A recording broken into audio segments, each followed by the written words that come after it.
जी दोस्तों, BEd TET 72,825 शिक्षक भर्ती 2011 का मामला कल सुप्रीम कोर्ट में सुना गया।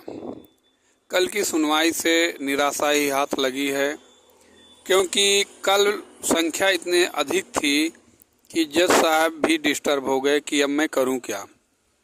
उन्होंने तो यहाँ तक कह दिया कि अब हम इस केस को दूसरे बेंच में ट्रांसफ़र करता हूँ, क्योंकि अब मेरा कार्यकाल बहुत ज़्यादा नहीं बचा हुआ है। दोस्तों, इसमें मेरिट की बात बीच में आई है। अब वो मेरिट किस तरह की मेरिट होगी? एकेडमिक मेरिट की बात होती है या टीटी मेरिट की बात होती है या अभ्यर्थियों को याची बनने की मेरिट की बात होती है? ये किस तरह की मेरिट की बात है, ये तो अभी नहीं क्लियर है। इस पर सस्पेंस बना हुआ है। लेकिन जज साहब ने ये कहा है कि आप लोग इतने अधिक लोग हो, इतने लोगों को याची लाभ दे पाना बहुत ही मुश्किल है, और सरकार भी इसको नहीं एक्सेप्ट कर रही है। सरकार ने इस सुनवाई में एक बार लगभग 7,900 कुछ लोगों को, मतलब कुछ वैकेंसी का उन्होंने काउंटर दे रखा है। मान के चलिए 8,000 वैकेंसी उनके पास सेफ है उस भर्ती का। कुछ तो जगह वैकेंट रह गई थी और कुछ लोग जो है ज्वाइनिंग नहीं लिए थे। लगभग 8,000 जगह खाली है। तो उन्होंने बोला है कि इतना जगह खाली है तो बहुत करेगी सरकार, उतना जगह और दे सकती है। कहने का मतलब है 15-16 हज़ार जगह पे अगर बात बनती है तो ये भर्ती हो पाना संभव लग रहा है, अन्यथा अभी मामला हाथ से खिसक चुका है। दूसरी बात, वहाँ पर जज साहब ने एक बात पूछी कि इसका फाइनल ऑर्डर कब आया था, तो किसी ने नहीं बोला। कुछ अभ्यर्थी थे बेचारे, वो बोले कि 25 जुलाई 2017। और फिर उन्होंने कहा कि हमने जो एक न्यू क्राइटेरिया रखी थी उसका डेट, उसको भी कोई एडवोकेट बोलने के लिए नहीं तैयार। उसको भी अभ्यर्थी ने बोला कि 16 दिसंबर 2025 मध्य रात 12 बजे तक। अब आप बताओ, एडवोकेट्स की जो जिम्मेदारी हो अभ्यर्थी खुद निभा रहे हैं। बड़ी धर्म संकट की बात है। और ये सब एडवोकेट्स ही तो बेवकूफ़ हमको लग रहा बना रहे हैं। याची बनाओ, अभियान चलाओ, कमवाओ खूब, ये सब बातें गलत हैं। कोई एडवोकेट्स अगर ये बोलता वहाँ पर कि सर ये जो संख्या है इसमें अभी बहुत त्रुटियां हैं, इसमें 80 अंक वाले 82 अंक वाले भी गूगल फॉर्म भर दिए हैं और इनको बाहर करना चाहिए, इसको रिफाइन किया जाना चाहिए। और तमाम लोग ऐसे हैं जो फार्म को 2-2, 3-3 बार फिलअप कर दिए हैं, पहले उसको रिफाइन किया जाए, फिल्टर किया जाए, तब जो शेष मतलब क्लाइंट बचते हैं, शेष बच्चे बचते हैं, तब उस पर कुछ विचार किया जाए। इस पर कोई बात हुआ ही नहीं है।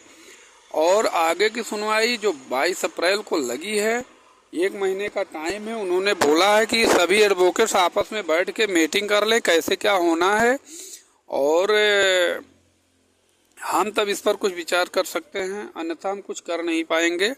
अब देखिए आगे क्या होगा, क्योंकि सिस्टम बहुत गर्म हो चुका है और हमें तो नहीं लगता है कि अब कुछ हो पाएगा। अगर होगा भी तो अगली डेट को होना होगा, कुछ हो जाएगा। हाँ, एक चीज़ बनाएं, अगर जज साहब एक बात कर दें कि मान लो जो सही याची हैं वो पूरी सूची राज्य सरकार को सौंप दें और उसमें अपना हर जिलेवार वो भेज दें और उनसे एक प्रत्यावेदन ले ले।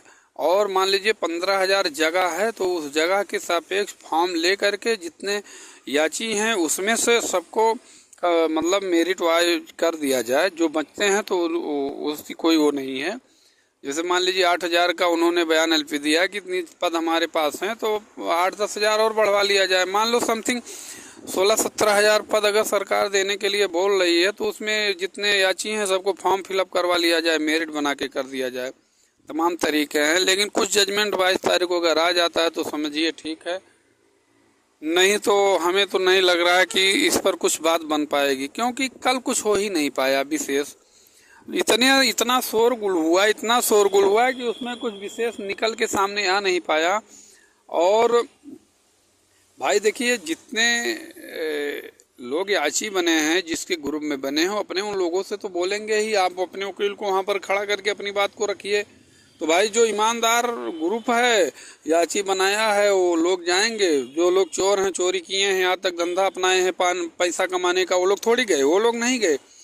उसमें ये नए लोगों को लेकर के भी कुछ लोग अभी तक याची बना रहे हैं। बताओ, इतना अच्छा धंधा हो गया, अभी तक याची बनाकर पुलिंदा लेके पहुंचे थे, लेकिन उनका कुछ हुआ नहीं और ना नए लोग अब एक्सेप्ट किए जाएंगे। इतनी ही संख्या पर्याप्त है। अब उसमें से हमारे समझ से जो मेरा जहाँ तक मानना है, कम से कम जितने लिस्ट है, चाहे वो 14,000 हो, चाहे 16,000 हो या गूगल फॉर्म हो, उसमें से पहली बात तो 82 मतलब 83 अंक से नीचे जितने लोग हैं उनको एक सिरे से निकाल दिया जाए।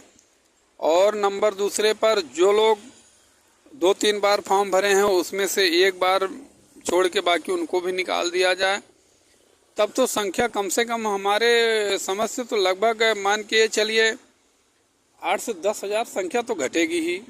तो अगर 20-22 हज़ार बच रहे, 15-16 हज़ार पद दे रही है, तो मेरिट बना के सरकार कर भी सकती है, ऐसा कुछ नहीं है। और सिस्टम से अगर होगा तो काम हो भी जाएगा। फिलहाल आगे देखिए क्या होता है, और अगली वीडियो में मैं कुछ और स्ट्रिक्ट जानकारी लेके आऊँगा, हो सकता हो कुछ ही देर बाद। तब तक के लिए धन्यवाद। जय हिंद, जय भारत।